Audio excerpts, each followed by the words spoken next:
असौमु ली व अना उजज़ा बिही। रोज़ो मां अल्लाह जे लाइ आहे, उन जो बदिलो बि मां अल्लाह पाण ॾींदुसि। सुभान अल्लाह। ए मुसलमानो, दिल बर रबी बजा उम्मतियो सहाबे रोज़ो मदीने वारे साए खां अव्वल रखियो। अल्लाह जी ज़ाते बाबरकात कुरान करीम जा लफ़्ज़ नाज़िल कया।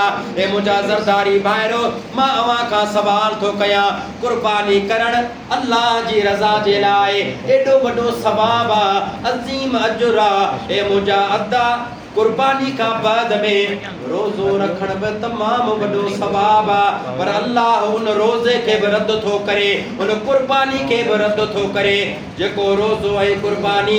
अल्लाह तो फरमाए, मुंहिंजे महबूब जे रोज़े खां पहिरियां, मुंहिंजे महबूब जे कुर्बानी खां पहिरियां कहिड़ी बि दुनिया जे तख़्ते ते तव्हां इबादत कयो, पर जेकॾहिं उहा तव्हांजी इबादत मुंहिंजे महबूब जे इबादत खां पहिरियां हूंदी, मां अल्लाह तव्हांजी उन इबादत खे बि क़बूल कोन कंदुसि। अबा इबादत बि उहा क़बूल आहे जंहिं इबादत में अल्लाह ऐं उन जे रसूल सां प्यार आहे, अल्लाह ऐं उन जे रसूल सां मोहब्बत आहे। इन क़ुरान करीम में हिकिड़ो ॿियो बि इशारो आहे।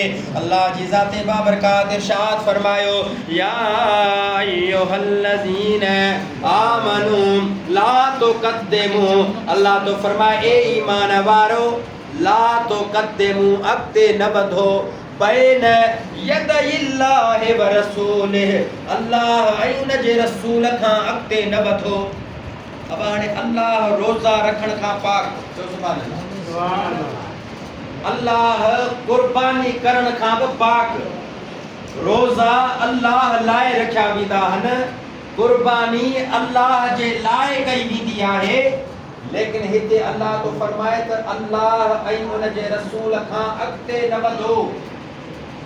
मुंहिंजा मौला, तूं रोज़े रखण खां पाक, तो कुर्बानी करण खां पाक।